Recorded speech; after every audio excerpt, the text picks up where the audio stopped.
pembuktian adalah pertimbangan secara logis kebenaran terhadap suatu peristiwa berdasarkan alat-alat bukti menurut hukum pembuktian yang berlaku. Tujuan pembuktian untuk memperoleh kepastian bahwa suatu peristiwa yang diajukan memang benar-benar terjadi, yang dibuktikan kebenarannya sehingga nampak adanya hubungan antara para pihak yang berperkara.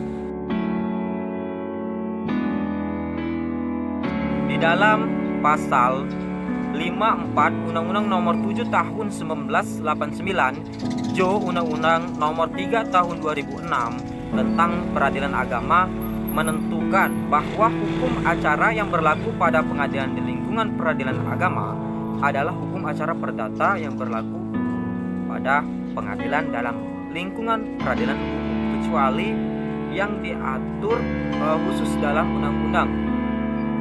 Alat-alat bukti tersebut antara lain yang pertama, pembuktian dengan surat alat bukti tertulis. Maksudnya yaitu salah satu contohnya di dalam perkara tanah, maka alat bukti yang akan diajukan salah satunya yaitu surat tanah.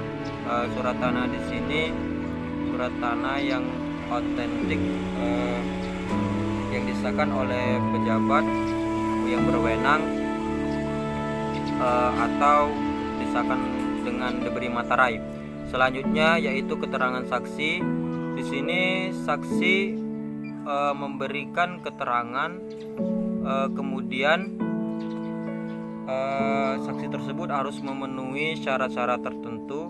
Dan untuk saksi sendiri itu diperbolehkan kalau di dalam perkara perdata diperbolehkan menggunakan keluarga, tapi itu hanya satu diperbolehkan, selebihnya itu orang lain.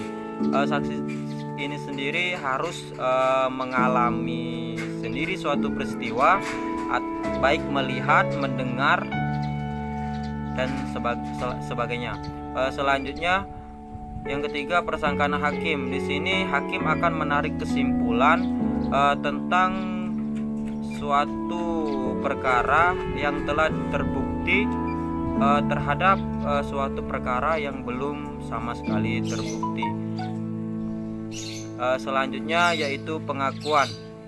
Apabila suatu perkara telah mendapatkan pengakuan oleh tergugat, maka tidak perlu lagi dilakukan pembuktian.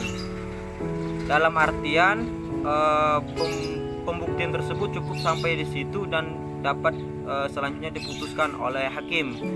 Yang selanjutnya yaitu sumpah. Sumpah di sini apabila pihak berperkara, penggugat maupun tergugat tidak bisa memberikan saksi lagi atau memberikan bukti lagi, maka bisa dilakukan sumpah, baik sumpah supletoir maupun sumpah yang lain. Kemudian selanjutnya pemeriksaan setempat. Di sini pemeriksaan setempat, hakim akan melakukan pemeriksaan langsung ke tempat suatu perkara. Misalnya sebidang tanah sawah, maka hakim akan langsung ke sawah tersebut untuk melihat kebenaran suatu benda yang diperkarakan. Selanjutnya yaitu keterangan ahli.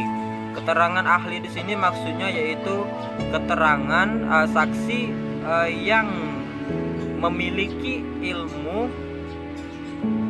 untuk menjelaskan suatu perkara melalui ilmunya tersebut tanpa melihat atau mendengar suatu perkara atau peristiwa tersebut.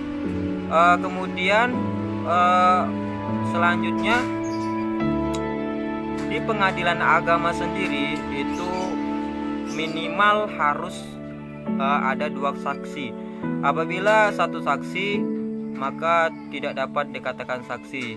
Unus testis, nullus testis, 1 saksi bukan saksi.